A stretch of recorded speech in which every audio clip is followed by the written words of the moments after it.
बिहार ने नशे का जहर घोलने की साजिश नाकाम। रक्सौल में 14 किलो चरस के साथ एक गिरफ्तार। पटना पुलिस ने भी 500 ग्राम हेरोइन के साथ 3 को दबोचा। पलामू में केएन त्रिपाठी के काफिले में घुसा टीपीसी का जोनल कमांडर। AK-47 के साथ गिरफ्तार। पहले ही कांग्रेस विधायक को दी थी धमकी। मुंडा और मरांडी के चुनाव नहीं लड़ने पर हेमंत सोरेन ने ली चुटकी। दुमका में कहा बना रहे हैं संन्यास का मत।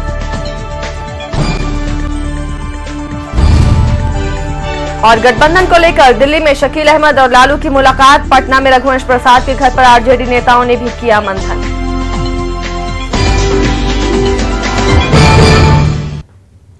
नमस्कार, स्वागत है आपका कशिश न्यूज में। 8 बजे के बुलेटिन के साथ मैं हूं आसिया। खबरों की तरफ रुख करते हैं। वित्त आयोग की टीम रांची में है और आज के दिन ही 10 बजे BNR होटल में सीएम समेत तमाम अधिकारियों के साथ आयोग टीम की बैठक करेगी। इधर राज्य सरकार ने भी टीम के सामने आर्थिक सहायता मांगने का मन बनाया है। 14वें वित्त आयोग की 15 सदस्यीय टीम अपने 2 दिवसीय दौरे पर रांची में है। वित्त आयोग के जरिए केंद्रीय करों में राज्य हिस्सा और राज्य की जरूरतों को देखते हुए अनुदान का निर्धारण किया जाएगा। वित्त आयोग की टीम राज्य के अलग अलग इलाकों में जाकर देखेगी कि राज्य में विकास के काम कैसे हो रहे हैं। जो है, जैसा आप जानते हैं, बहुत सारे मामलों में हम लोग बहुत पीछे हैं और हम लोगों को अगर राष्ट्रीय औसत और राष्ट्रीय स्तर को पकड़ना है तो उसके लिए बड़े लार्ज इन्वेस्टमेंट की ज़रूरत होगी। हम लोगों ने बहुत सारे जो क्षेत्र हैं, इंफ्रास्ट्रक्चर के क्षेत्र, रोड है, एनर्जी है, हेल्थ है, एजुकेशन है, गवर्नेंस है, उन सब में हम लोगों ने अपना प्रस्ताव बनाया है कि किस प्रकार से इन्वेस्टमेंट हम लोग चाहते हैं और उसी इन्वेस्टमेंट अगर मिलेगा तो हम लोग कितने वर्षों में राष्ट्रीय स्तर को कैच करते हैं। झारखंड सरकार में वित्त मंत्री राजेंद्र सिंह हालांकि अभी अपनी मांगों के बारे में बताने से इनकार कर रहे हैं, लेकिन एक बात उन्होंने साफ कर दिया है कि बिहार सरकार ने अपनी जरूरत के लिए जितनी राशि की मांग की है, झारखंड को उससे ज्यादा की जरूरत है। ऐसा है कि 14वां वित्त आयोग के अध्यक्ष आए हुए हैं, उनके साथ सारे टीम हैं और हम लोग जो डिमांड दिए हैं, आज तो उनका डिनर है, कल के बाद 9 बजे से मीटिंग है। आपको कल शाम को पूरा क्लियर हो जाएगा कि आपने क्या राज्य की ओर से मांग किया होगा सर। ऐसा नहीं, बहुत सी चीज़ है जो अभी पहले नहीं बोलना चाहिए। सर, प्राथमिकता में कौन से सेक्टर? प्राथमिकता में सब सेक्टर है, राज्य के लिए सभी सेक्टर है।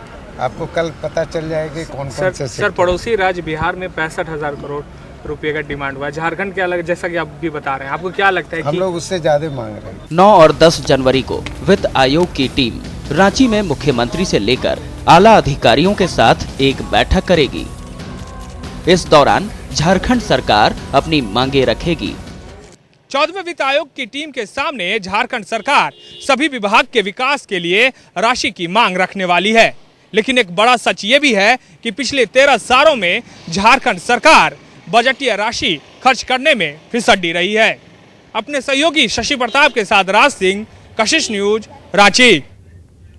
रांची आई वित्त आयोग की टीम को सूबे की अहम मांगों से अवगत कराने की तैयारी मुख्यमंत्री हेमंत सोरेन ने कर ली है। सीएम ने दुमका में कहा कि आयोग को राज्य के सामाजिक और भौगोलिक स्थिति से वाकिफ कराते हुए विकास कार्यों के लिए राशि की मांग रखी जाएगी।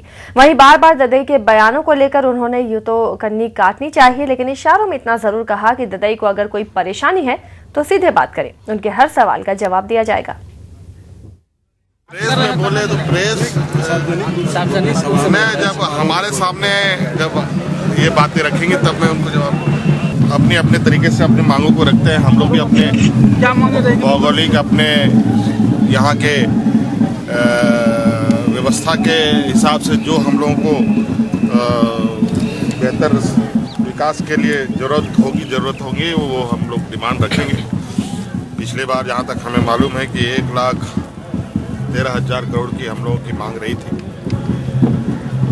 हम लोग देख रहे हैं कि इसको हम लोग चुनाव नहीं लड़ने को लेकर अर्जुन मुंडा और बाबूलाल मरांडी पर सीएम हेमंत ने चुटकी ली है। दुमका में उन्होंने कहा कि लगता है दोनों राजनीति से संन्यास लेने की सोच रहे हैं।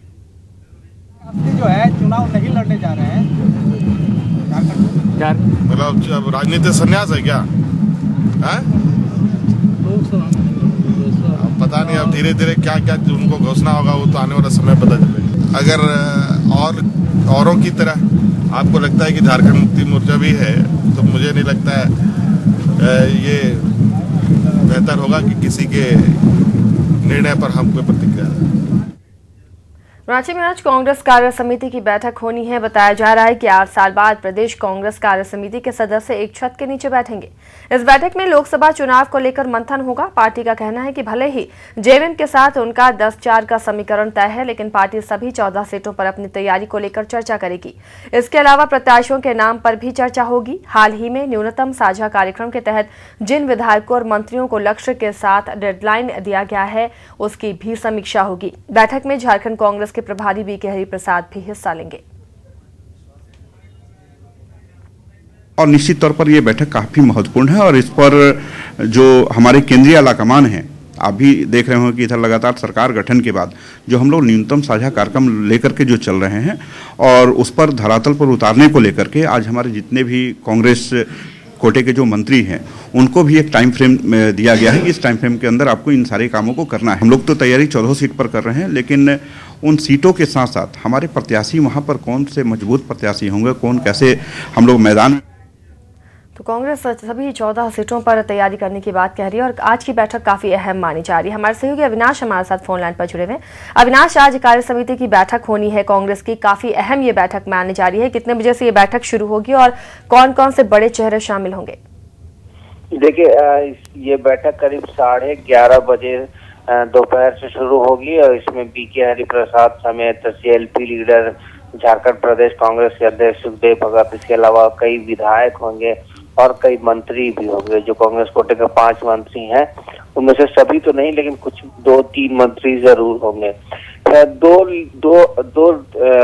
दो पॉइंट में हम देखें तो ये काफी महत्वपूर्ण है, क्योंकि कांग्रेस कह रही है कि भले ही जेएमएम के साथ उनके 10-4 का समीकरण हो, लेकिन वो पूरे 14 लोकसभा सीटों पर तैयारी करेंगे। क्योंकि जो अभी सीट कौन से मिले हैं, सीट कौन से होंगे, इसके बारे में अभी कांग्रेस को पता नहीं है। कांग्रेस ने अभी उस पर कोई बात नहीं कही है और नामों को सूचित नहीं किया। तो ऐसे में कांग्रेस ये मान के चल रही कि 14 लोकसभा सीटों की तैयारी करना ही ज्यादा बेहतर है और वहां से जो प्रत्याशी खड़े होंगे, जो कांग्रेस को जीत दिला सकते हैं, उनको लेकर चर्चा होगी, उनको लेकर समीक्षा होगी। उसके अलावा बीते दिनों जो कॉमन मिनिमम प्रोग्राम को लेकर जो बैठकें हुई हैं, उसके बाद जो डेडलाइन दिए गए हैं मंत्रियों को, उसको लेकर भी चर्चा की जाएगी। कहाँ तक काम हुआ है, जो योजनाएं बनाई गई हैं वो उन योजनाओं। अविनाश, जिस तरह से ददई दुबे को चेतावनी देने के बाद भी लगातार उनके बयान आते रहते हैं, क्या इस पर भी कुछ बातें होंगी? देखिए, उस पर अगर बातें भी होंगी, मुझे नहीं लगता कि उस पर कोई बात होगी। सबसे पहली बात, अगर बात होती है तो भी उसका कोई ज्यादा बड़ा फायदा होगा नहीं, क्योंकि ददई दुबे चुप रहने वाले हैं नहीं और ना ही वो बयानबाजी रोकने वाले हैं। तो कांग्रेस ने एक तरह से उनका व्यक्तिगत विचार बोलकर उनसे किनारा कर लिया है। ये कांग्रेस ने अंदर ही अंदर ये समझ लिया है कि अब उनको रोकना नामुमकिन है। हालांकि कड़ी हिदायतें इससे पहले भी उन्हें दी गई हैं। आपने देखा होगा कि अभी हाल में उनका इस तरह का कोई बयान नहीं आ रहा है, लेकिन इस तरह की अब इस पर चर्चा करने के बजाय कांग्रेस पार्टी यही चाहेगी कि वो आने वाले लोकसभा चुनाव पर फोकस करे, अपने लक्ष्यों को केंद्रित करे, बेकार की वजहों पर अपना जो एनर्जी है वो न गंवाएं। तो मेरे को नहीं लगता कि अविनाश, क्या लोकसभा चुनाव को देखते हुए उम्मीदवारों के नाम पर भी फैसला आज हो सकता है? देखिए, उम्मीदवारों के नाम पर फैसला नहीं होगा, लेकिन ये जरूर होगा कि उम्मीदवारों पर चर्चा होगी। कौन उम्मीदवार उनको जीत दिला सकते हैं, इसको लेकर जरूर चर्चा होगी। आशा जी, तो चर्चा हो सकती है कि कौन किस सीट पर प्रबल दावेदारी ठोक सकते हैं। बहुत बहुत शुक्रिया अविनाश इस तमाम जानकारी के लिए। गठबंधन को लेकर कांग्रेस और आरजेडी अभी भी पसोपेश में हैं। लालू कई दिनों से दिल्ली में डेरा जमाए बैठे हैं। कयास लगाए जा रहे हैं कि दोनों के बीच गठबंधन तय है, लेकिन अभी आधिकारिक तौर पर घोषणा नहीं हुई है। दिल्ली में शकील अहमद और लालू की मुलाकात हुई, जिसके बाद रघुवंश प्रसाद सिंह के घर पार्टी नेताओं ने घंटों मंथन किया। उचित समय पर हम लोग राय सलाह करके एकजुट हो जाएंगे, सभी सेकुलर पार्टी, और सांप्रदायिक ताकत को आगे नहीं बढ़ने देंगे, उसको ध्वस्त कर देंगे।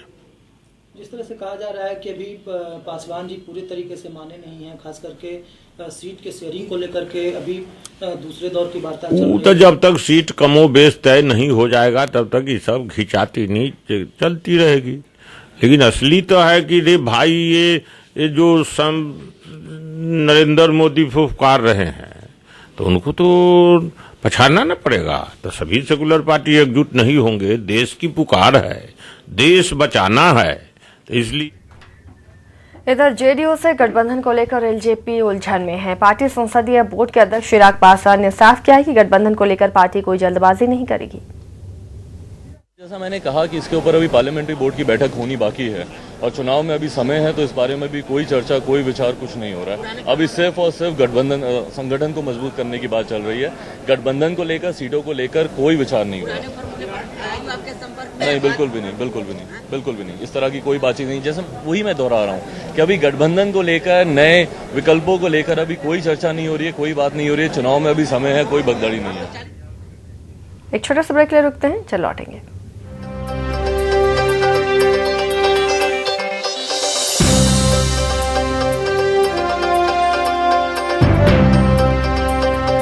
First multi speciality dental clinic अब झारखंड में। लेजर द्वारा दांतों का उपचार, बच्चों के लिए पीडो चेयर और kid zone, digital X-ray with RBG, teeth and pearl, advance dental care without chair. Hariya, तेरा छुटका एकदम कमजोर लग रहा है। ठीक से खाना वाना नहीं खिलाते क्या? अरे भाई, जो जुटता है सो तो खिला ही देते हैं। देख हरिया, बुरा मत मानना, तेरा बच्चा कुपोषित है। कुपोषित? हाँ, पर घबराने की बात नहीं है। बस तुम्हें आगे बढ़ के लाभ उठाना है। लाभ? हाँ, सरकार ऐसे बच्चों की पहचान करके उनका कुपोषण उपचार केंद्र में इलाज कराती है। सच? हाँ। कुपोषित रहे ना कोई बच्चा, एमटीसी का काम है अच्छा।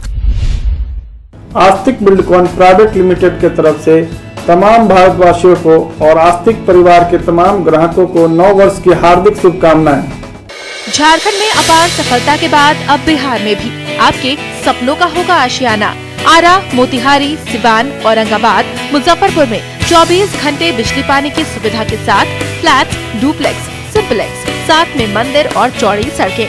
संपर्क करें Apna Basera dream haven homes private limited. Mobile number 8298882709। Free admission open for session 2014-15. Baby pre-nursery to standard 3. Well-educated and experienced teachers. Homely caring. Transport facility. Little Wings School, Krishna Nagar, Booty Mode, Ranchi. खून बढ़ाए, शक्ति दे, सौंदर्य निखारे, पूरे परिवार का health tonic आइडोफॉल्विन। Sarvodaya public school, जहां trained experienced teachers के द्वारा स्वच्छ वातावरण में मौजूद हैं कंप्यूटर एंड स्मार्ट क्लासेस जैसी सभी अत्याधुनिक सुविधाएं। सर्वोदय पब्लिक स्कूल, बैजुरी, ढाकी, कतरास, धनबाद और राहे, रांची, झारखंड।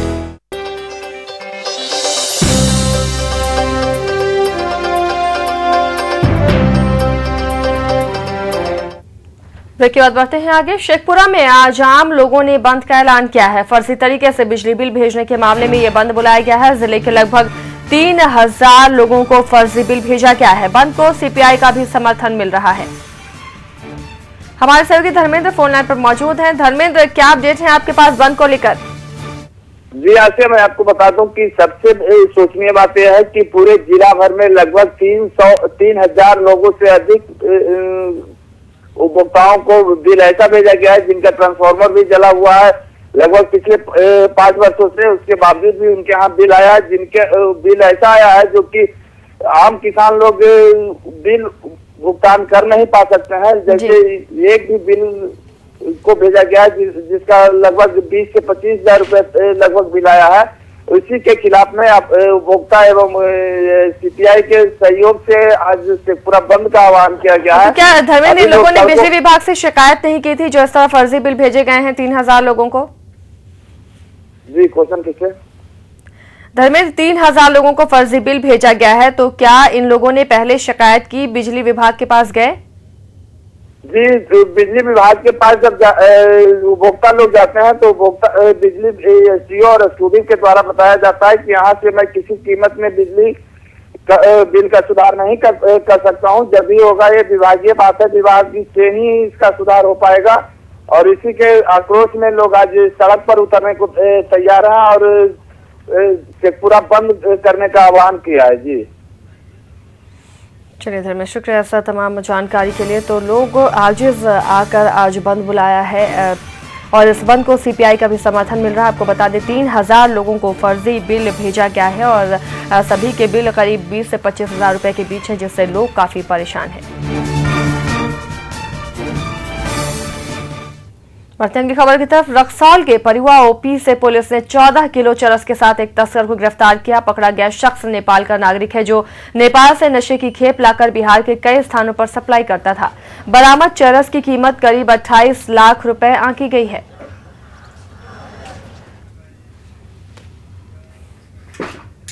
पटना पुलिस को एक बड़ी कामयाबी हाथ लगी है। पुलिस ने टिकारी रोड से नशे के 3 सौदागरों को गिरफ्तार किया है। पुलिस ने तस्करों के पास से 500 ग्राम हेरोइन बरामद किया है।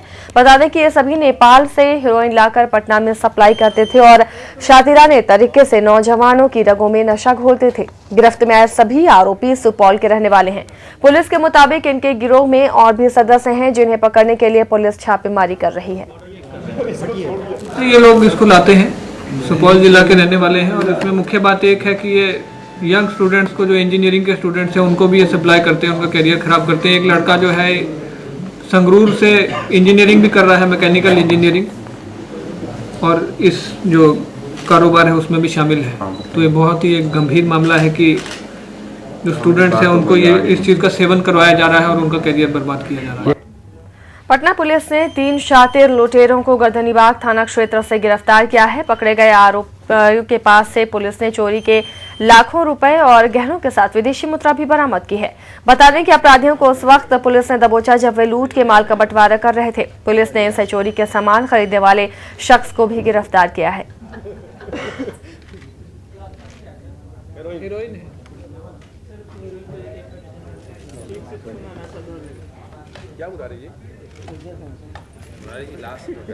में अपराधियों के खिलाफ जो संयुक्त और विशेष अभियान चल रहा है, जिसमें एसडीपीओ सचिवालय भी शामिल है, उसमें पुलिस को बड़ी सफलता मिली है। जिसमें एक तरफ गर्दनीबाग थाना अंतर्गत एक लुटेरा गिरोह पकड़ा गया है, जो घरों में घुसकर सोना चांदी और अन्य जेवरात और बाकी सामान लूटता है और उसको बेच देता है जगह जगह मार्केट्स में जाके। ये सब खूंटी के दतिया गांव में प्रेम प्रसंग में खूनी खेल का मामला सामने आया है, जहां एक प्रेमिका पर अपने ही प्रेमी की हत्या का संगीन आरोप लगा है। बता दें कि खूंटी के जेरप्पा निवासी युवती और युवक के बीच पिछले 1 साल से प्रेम प्रसंग चल रहा था। फिर अचानक एक दिन युवक कहीं लापता हो गया, जिसकी सूचना परिजनों ने पुलिस को दी थी। बहरहाल दिनेश का शव मिलने के बाद युवती को पुलिस ने हिरासत में ले लिया है। पुलिस के मुताबिक युवती ने दिनेश को खूंटी के हुटार चौक के पास बुलाया और वहां आने के बाद दिनेश को युवती संग देख युवती का भाई और उनके साथियों ने मिलकर उसकी हत्या कर दी। निकला था घर से, लड़की के पास जाएंगे बोल रहा था, बोल के निकला था पिकनिक जा रहे बोल के लड़की के साथ घूमने बोला यहाँ। फिर कुछ लड़का, हमारे गांव के कुछ लड़का देखे भी थे वो हिरन पार्क के पास, और लास्ट कॉल इसी का था, लड़की का था लास्ट कॉल। जब हम लोग कस्टमर केयर से बात किए तो पता चला कि लास्ट कॉल इसी का था। और जब पुलिस प्रशासन को 3 तारीख हम लोग सौंप दिया, हम लोग पूरा शक था कि ये लड़के ने कुछ बांध के रखा या कुछ करवा दिया, इसलिए शक था हम लोग का कि वही लड़के ही कुछ करवा दिए। दिनेश कुमार महतो हैं, ये दातिया गाँव के रहने वाले हैं। इनके भाई के द्वारा एक मिसिंग रिपोर्ट की गई थी कि इनका भाई 1 तारीख से लापता है। तो उसी में ये छानबीन के क्रम में आया है कि कल इनकी लाश मिली थी वहाँ पे जरियप्पा गांव में, और उसमें फर्दर जब इसमें मर्डर की सस्पिशन इंक्वेस्ट के दौरान पाया गया कि इसमें संभवतः मर्डर किया गया है इनका। तो उसी में पूछताछ के क्रम में इनके जो बात सामने आई है, एक महिला के साथ इनका प्रेम प्रसंग था। भाई और उसके दोस्त। पलामू में टीपीसी का जोनल कमांडर अजय भुइया AK-47 के साथ गिरफ्तार कर लिया गया है। उसके पास से भारी मात्रा में कारतूस भी बरामद किए गए हैं। इस गिरफ्तारी के बाद पुलिस के कान खड़े हो गए हैं, क्योंकि पलामू में कांग्रेस विधायक केंद्रीय त्रिपाठी के काफिले से कुछ ही दूरी पर अजय भुइया की गिरफ्तारी हुई है। बता दें कि 2 महीने पहले भुइया ने विधायक को क्षेत्र में नहीं आने की धमकी दी थी। इससे पहले ही पलामू में पुलिस के हाथ बड़ी कामयाबी लगी। सतवरवा थाना की पुलिस ने 4 हार्डकोर नक्सलियों को गिरफ्तार किया है, जिसमें जेपीसी का कमांडर रण बहादुर भी पकड़ा गया है। उनके पास से 4 पिस्टल और भारी मात्रा में पुलिस वर्दी बरामद हुई है। वहीं नक्सलियों ने अपने बयान में पुलिस पर हथियार और वर्दी सप्लाई का आरोप लगाया है।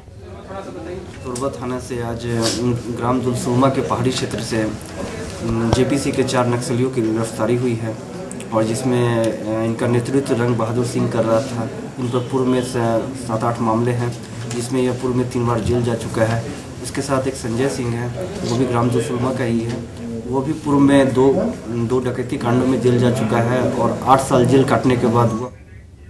रविवार को रांची में लापता हुई सिमडेगा की नाबालिग लड़की को पुलिस ने नामकुम से बरामद कर लिया है। लड़की की बरामदगी लोहाडीह में मोहनलाल महतो के नाम के शख्स के घर से हुई है। पुलिस के मुताबिक मोहनलाल ने नाबालिग के साथ दुष्कर्म किया, जिसकी जानकारी बरामदगी के बाद लड़की ने पुलिस को दी। लड़की को मेडिकल जांच के लिए भेज दिया गया है, जबकि मोहनलाल को गिरफ्तार कर लिया गया है। इससे पहले यह लड़की अपने प्रेमी के साथ सिमडेगा से रांची आई थी, जिसके बाद रांची में रहस्यमय ढंग से लापता हो गई थी। देवघर के बैद्यनाथपुर मोहल्ले में पारिवारिक विवाद ने हिंसक मोड़ ले लिया। एक शख्स ने विवाद को लेकर अपने ही जीजा के सिर में गोली मार दी। घायल शख्स का नाम प्रेम मंडल बताया जा रहा है, जिसे गोली लगने के बाद गंभीर हालत में अस्पताल में भर्ती कराया गया है। वहीं घटना को अंजाम देकर आरोपी फरार हो गया, जिसकी तलाश में पुलिस छापेमारी कर रही है।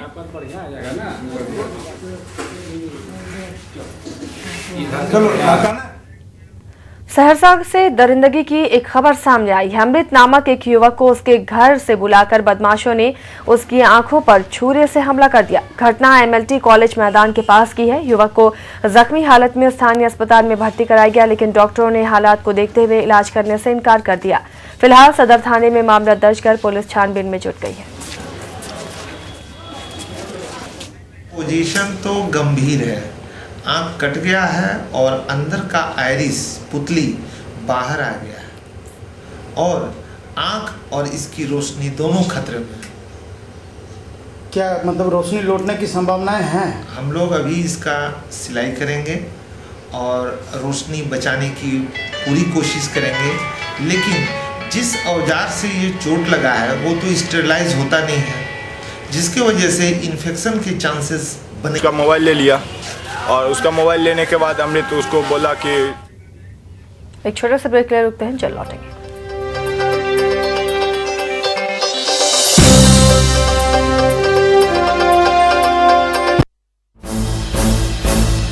अरे राधा, ये सब का लेके भाग रही है?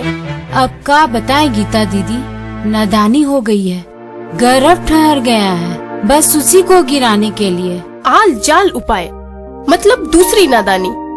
अरे पगली, जब सरकारी अस्पताल में सुरक्षित गर्भपात की सुविधा मिल रही है तो इस सब की क्या जरूरत? चल मेरे साथ। असुरक्षित तरीके से गर्भपात जानलेवा हो सकता है, डॉक्टर की सलाह अवश्य लीजिए। गठिया या जोड़ों का दर्द या मोच कहीं आ जाए, सारे दर्द की एक दवा है, क्यों ना आजमाए, ऑर्थोविट लगाए। ऑर्थोविट तेल और कैप्सूल में उपलब्ध। अति परिश्रम के बाद क्या नतीजा अच्छा आएगा? शादी के बाद क्या ससुराल का आंगन मुझे अपना पाएगा? भविष्य ने अपने गर्भ में छिपा रखे हैं आपके लिए कई सवाल, टैरो, वास्तु एवं ज्योतिष के माध्यम से। मेरे साथ जानने के लिए देखें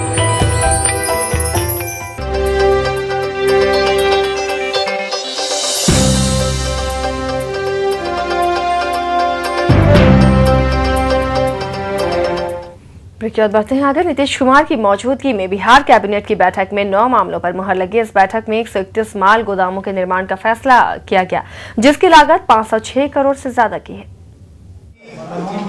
बैठक में 9 विषयों पर चर्चा हुई है और उसमें निर्णय लिए गए हैं। जल संसाधन विभाग के अंतर्गत वाल्मीपटना जल एवं भूमि प्रबंधन संस्थान वाल्मीपटना के सोसाइटी नियमावली में संशोधन की स्वीकृति दी गई है। खाद्य एवं उपभोक्ता संरक्षण विभाग के अंतर्गत एक महत्वपूर्ण निर्णय हुआ है, जिसमें कि राज्य की भंडारण क्षमता की अभिवृद्धि के लिए एसएफसी बिहार राज्य खाद्य एवं रासायनिक आपूर्ति निगम के लिए 506 करोड़ 15 लाख की लागत से नाबार्ड द्वारा भंडारण आधारभूत संरचना निधि 2013-14 से उपलब्ध कराए जा रहे ऋण के माध्यम से प्री फैब्रिकेटेड स्ट्रक्चर पर आधारित 131 गोदामों कुल क्षमता 5.5 लाख मीट्रिक टन के निर्माण की स्वीकृति बिहार राज्य भवन निर्माण निगम से कराने की दी गई है। लोकसभा चुनाव की तारीख जैसे जैसे करीब आ रही है, वैसे वैसे गांव और कस्बों में चुनाव की सुगबुगाहट भी तेजी पकड़ रही है। गांव की चौपाल से लेकर नुक्कड़ तक, गलियों से लेकर बाजार तक, हर जगह अब सिर्फ चुनाव की ही चर्चा है। वैशाली की बात करें तो वहां लोगों के जुबान पर कल तक नरेंद्र मोदी, राहुल गांधी और लालू का नाम चलता रहता था, लेकिन अब एक और नाम लोगों के बीच चर्चा का विषय बनता जा रहा है। दिल्ली की जंग में जीत के बाद आम आदमी पार्टी ने भी कस्बाई इलाकों के लोगों का ध्यान खींचा है और बड़े राजनीतिक दिग्गजों के साथ साथ केजरीवाल की भी चर्चा बिहार के गांव-गांव में होने लगी है।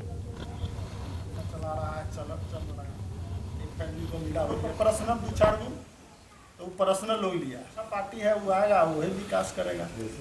जैसे में बीजेपी जेल लग गए हैं, पार्टी तो है ना, है पार्टी को तो हम देंगे वोट लालू जी का। हम लोगों से मिला जुला हुआ है, उनका कैल है, कमाइल है, तो मजबूरी तो मिलवे करेगा। इस बार मतदान कैसे करेंगे पता नहीं, और यहाँ के सरकार नीतीश जी क्या किया, कुछ नहीं किया। लोगों को यहाँ से जाना पड़ता है, रात में यहाँ के बेटी बहू, रात में रिक्शा वाला भी नहीं लेके जाते। रांची पुलिस नए साल की शुरुआत होते ही नए तेवर में नजर आ रही है। शहर की सुरक्षा को लेकर पुलिस मुस्तैदी से काम लेती दिख रही है, क्योंकि खुद सिटी एसपी सुरक्षा को लेकर देर रात तक दलबल के साथ सड़क पर देखे जा रहे हैं। दिन तो दिन, यहां तक कि रात में भी पुलिस चौकन्नी नजर आने लगी है। रांची पुलिस ने खासतौर पर रात में हर चौक चौराहों से गुजरने वालों पर पैनी नजर रखने की रणनीति बनाई है, जिसका असर बीती रात देखने को मिला, जब सिटी एसपी के नेतृत्व में शहर के 4 प्रमुख चौराहों पर गुजरने वालों की सघन तलाशी ली गई। शहर के सुजाता चौक, कोकर चौक, कांटाटोली चौक और बूटी मोड़ के पास पुलिस ने सघन तलाशी अभियान चलाया और चेकिंग प्रक्रिया से गुजरने के बाद ही लोगों को आगे जाने दिया।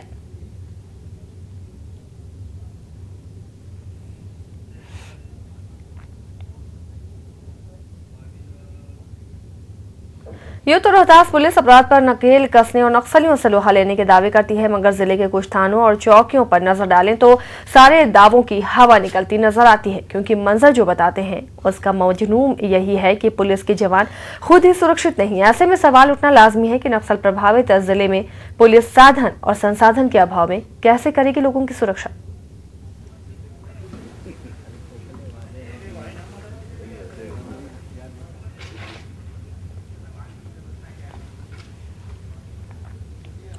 तो ऐसे हालात में पुलिस के जवान रहते हैं जहां वो खुद सुरक्षित नहीं है और दूसरों को सुरक्षा कैसे देंगे।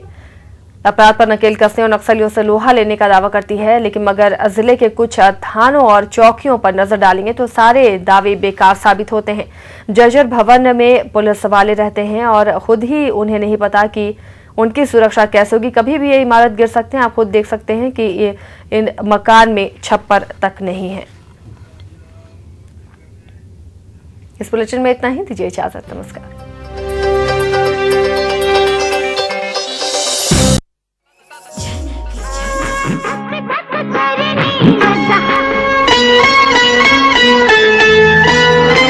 बहुत प्यार करते हैं तुमको सनम।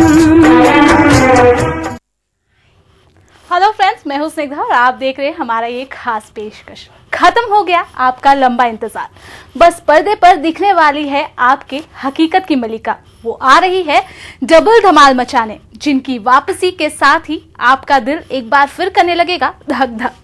7 साल बाद बड़े पर्दे पर हो रही है डेढ़ इश्किया से वापसी माधुरी दीक्षित की।